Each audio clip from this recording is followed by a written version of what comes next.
Stared at him in amazement, wishing in hasty thought the confusion of the past few weeks had given me opportunity to penetrate the recesses of his mind, and therefrom retelling you things better worth listening to than all the incident of my adventures. But now there was no time to think, scarce time to act.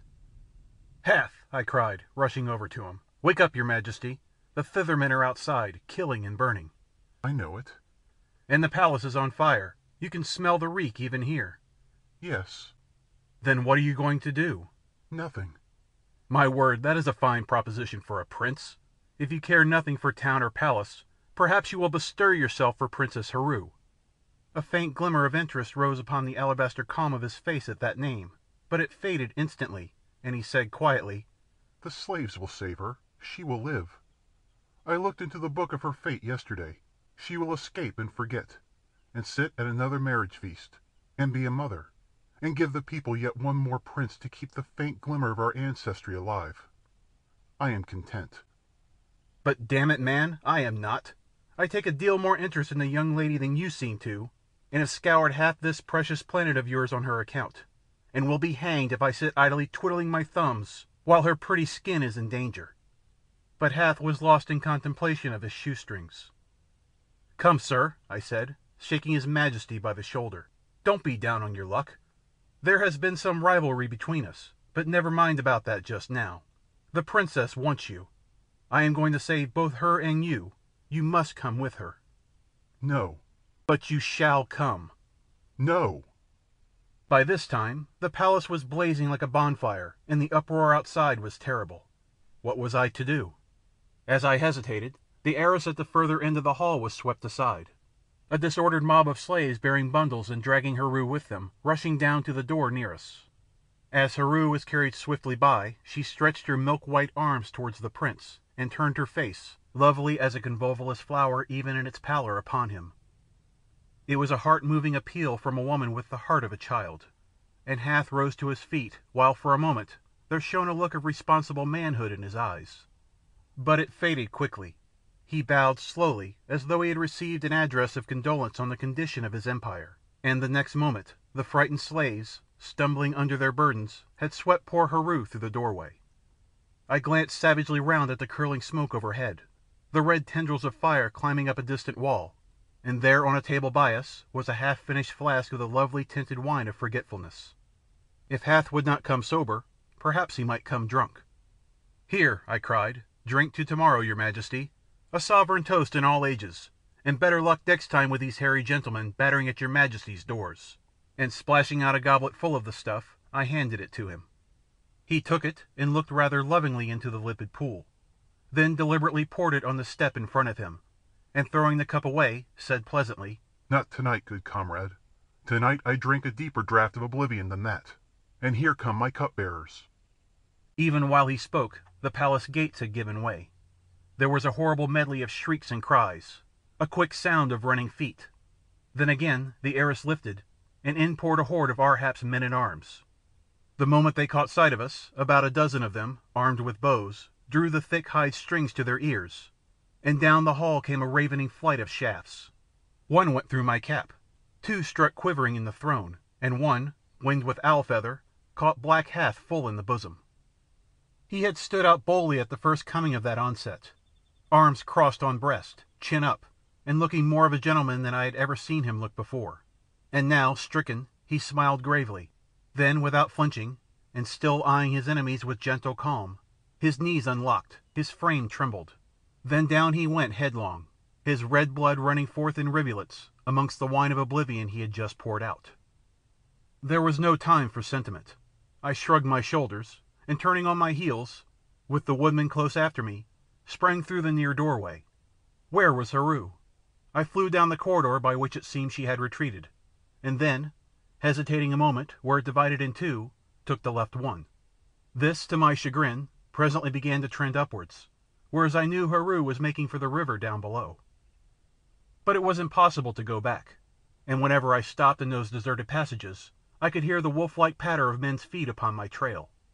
On again into the stony labyrinths of the old palace, ever upwards, in spite of my desire to go down, until at last, the pursuers off the track for a moment, I came to a north window in the palace wall. and, hot and breathless, stayed to look out. All was peace here, the sky a lovely lavender, a promise of coming morning in it, and a gold-spangled curtain of stars out yonder on the horizon. Not a soul moved.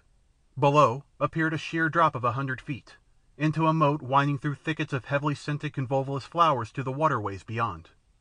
And as I looked, a skiff with half a dozen rowers came swiftly out of the darkness of the wall and passed like a shadow amongst the thickets. In the prow was all Hath's wedding plate, and in the stern, a faint vision of unconscious loveliness, lay Heru. Before I could lift a finger or call out, even if I had had a mind to, the shadow was gone round a bend, and a shout within the palace told me I was sighted again. On once more, hotly pursued, until the last corridor ended in 2 doors leading to a half-lit gallery with open windows at the further end. There was a wilderness of lumber down the sides of the great garret, and now I come to think of it more calmly, I imagine it was Hath's lost property office, the vast receptacle where his slaves deposited everything lazy Martians forgot or left about in their daily life. At that moment it only represented a last refuge, and into it I dashed, swung the doors to, and fastened them just as the foremost of Ar hap's men hurled themselves upon the barrier from outside. There I was like a rat in a trap, and like a rat I made up my mind to fight savagely to the end, without for a moment deceiving myself as to what that end must be. Even up there the horrible roar of destruction was plainly audible as the barbarians sacked and burned the ancient town, and I was glad from the bottom of my heart my poor little princess was safely out of it. Nor did I bear her or hers the least resentment for making off while there was yet time and leaving me to my fate. Anything else would have been contrary to Martian nature. Doubtless she would get away, as Hath had said, and elsewhere drop a few pearly tears, and then, over her sugar candy and lotus eating, forget with happy completeness, most blessed gift. And meanwhile the foresaid barbarians were battering on my doors, while over their heads choking smoke was pouring in ever-increasing volumes. In burst the first panel, then another, and I could see through the gaps a medley of tossing weapons and wild faces without. Short shrift for me if they came through, so in the obstinacy of desperation I set to work to pile old furniture and dry goods against the barricade. And as they yelled and hammered outside, I screamed back defiance from within, sweating, tugging and hauling with the strength of 10 men, piling up the old Martian lumber against the opening till, so fierce was the attack outside, little was left of the original doorway, and nothing between me and the besiegers but a rampart of broken woodwork, half seen in a smother of smoke and flames. Still they came on, thrusting spears and javelins through every crevice, and my strength began to go. I threw 2 tables into a gap, and brained a besieger with a sweetmeat seller's block, and smothered another, and overturned a great chest against my barricade. But what was the purpose of it all? They were 50 to 1, and my rampart quaked before them. The smoke was stifling, and the pains of dissolution in my heart. They burst in, and clambered up the ramparts like black ants. I looked round for still one more thing to hurl into the breach. My eyes lit on a roll of carpet. I seized it by one corner, meaning to drag it to the doorway, and it came undone at a touch. That strange, that incredible pattern! Where in all the vicissitudes of a checkered career had I seen such a one before? I stared at it in amazement, under the very spears of the woodmen, in the red glare of Hath's burning palace. Then, all on a sudden it burst upon me that it was the accursed rug, the very one which in response to a careless wish had swept me out of my own dear world, and forced me to take as wild a journey into space as ever fell to a man's lot since the universe was made. And in another second it occurred to me that if it had brought me hither, it might take me hence. It was but a chance, yet worth trying when all other chances were against me. As Ar hap's men came shouting over the barricade, I threw myself down upon that incredible carpet, and cried from the bottom of my heart, I wish I were in New York. Yes. A moment of thrilling suspense, and then the corners lifted as though a strong breeze were playing upon them. Another moment, and they had curled over like an incoming surge. One swift glance I got at the smoke and flames, the glittering spears and angry faces, and then fold upon fold, a stifling, all-enveloping embrace, a lift, a sense of superhuman speed, and then forgetfulness. When I came to, as reporters say, I was aware the rug had ejected me on solid ground and disappeared forever. Where was I?